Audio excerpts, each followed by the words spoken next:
Your Excellency? What would you identify? You touched on it slightly with your first answer, but can I flush you out a bit more? Thank you. If you look at, first of all, the natural resources that we have. Yeah. We have water. Then if you're coming down both water and land, we have oil, we have gas. One thing we'll quickly play to mind, if you have water or you are at the coastal line with a drought of 7.3, the first opportunity of that quick win is logistics. Today, if I'm not exaggerating, if you're actually importing through Lagos port, you should be able to spend at least 3 to 4 months and pay a lot of demurrages before you actually get your goods cleared. Yes. So with a drought of 7.3, there's a quick win there, very good return. When we did our numbers, the value that can be derived from a deep sea port in Akwa Ibom that can also serve as a transshipment port for the entire Gulf of Guinea is in the region of 89 billion US dollars. And it can only cost you less than $4 billion to develop the port with an industrial park. So for a quick win is a very great opportunity to have a deep sea port there that transship into the Gulf of Guinea. Then you come back, oil and gas. Today, power is a problem in Nigeria. We have enough gas in Akwa Ibom that can actually generate so much to take care of the generation problems in this country. So it's an area yet to be tapped. A lot of investment will need to go in that line. Until today, we are still flaring gas in our area that is affecting the health of the people. And there's a captive gas to power that can actually, though not in large capacity, even if it's 20, 30, those captive power system can actually also sustain industrialization. Then you come back even into agric. The state is so blessed in a way, I mentioned that all around the year we can plant, both cash crops and food crops. Today we are one of the largest producers of anything palm produce. The wild palms yield as much as you can actually think of, you know, actually manicured or well fertilized other palm trees that you plant in the area. So in agric, in oil and gas, these are quick wins. In our own area, even when we did the soil map, you just discover a lot of people in our area with good harvest today. So many of them have not seen fertilizer before.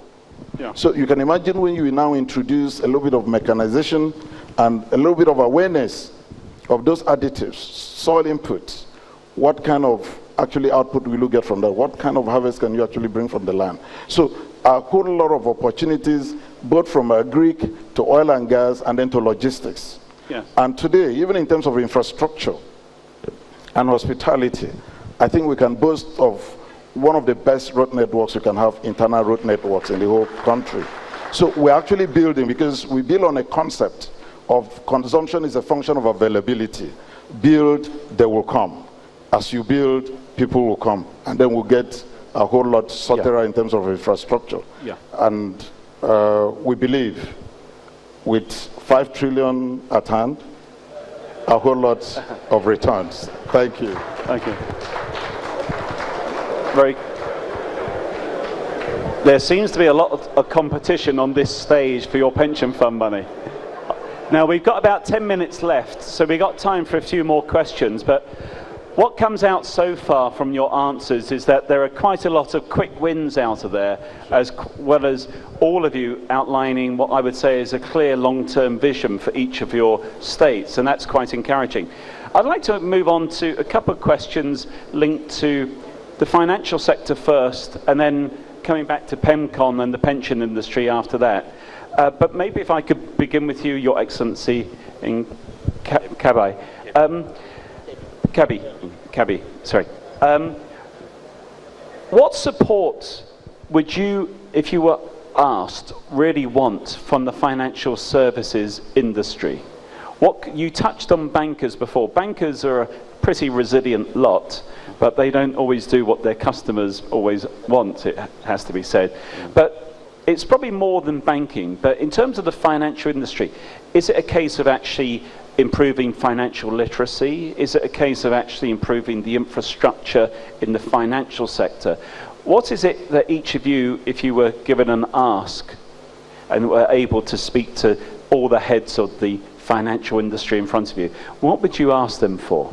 What help would you need?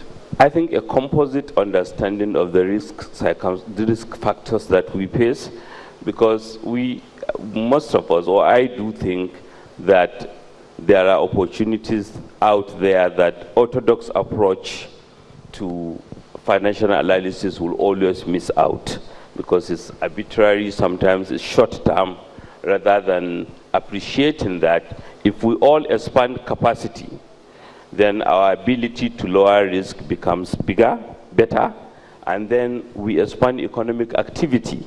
And that's what we need. We need financial sector to appreciate that there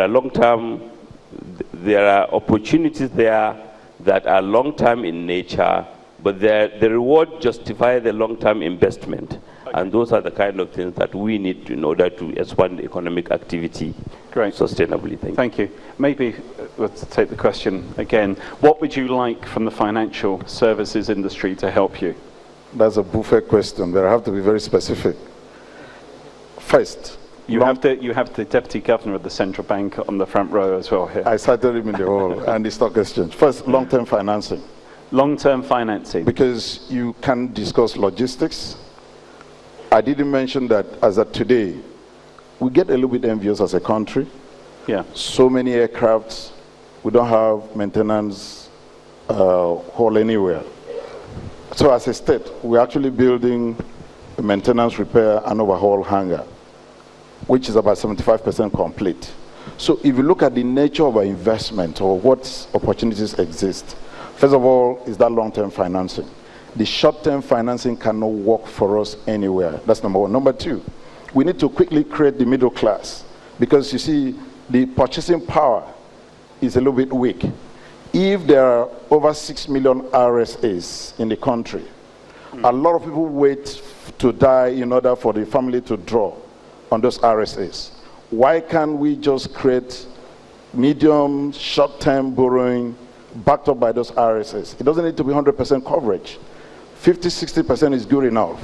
And I'm sure if it's put to good use, I mean, definitely they should be able to pay before they get up to 100% coverage. So we need those quick wins. Thirdly, consultancy.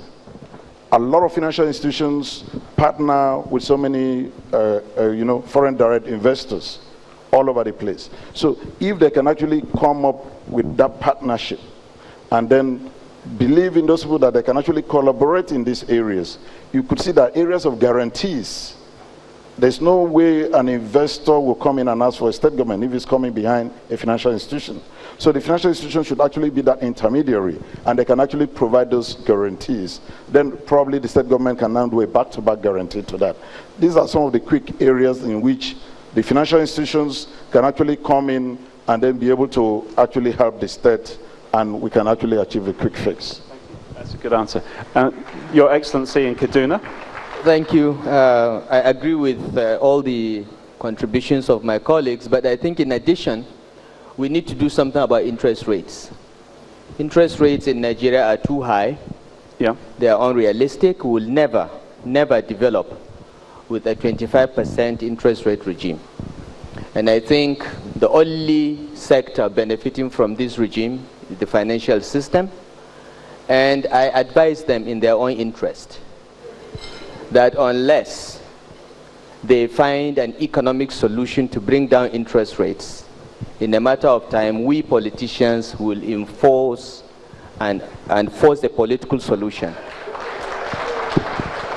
No country can grow, no business can be viable if borrowing rates are 20–25%. And all the theory about rate of inflation and so on, I do not accept.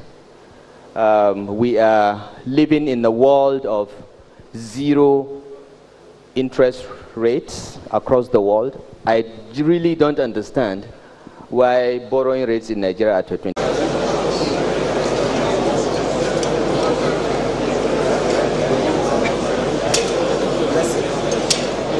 Enjoy this book.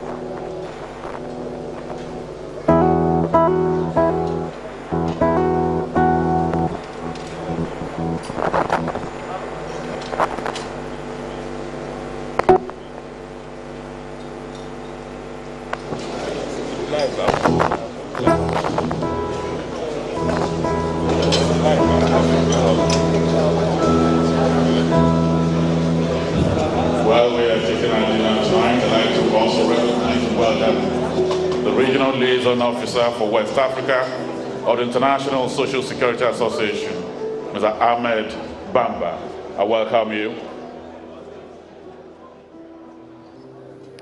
You're tuned into Channels Television, your award-winning TV station, and you've been watching the World Pension Summit Africa's special award night and conversation with governors on pensions.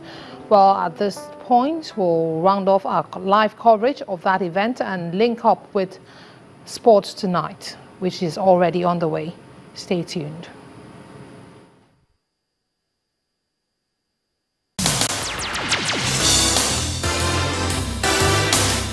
This has been a live Channels Television event.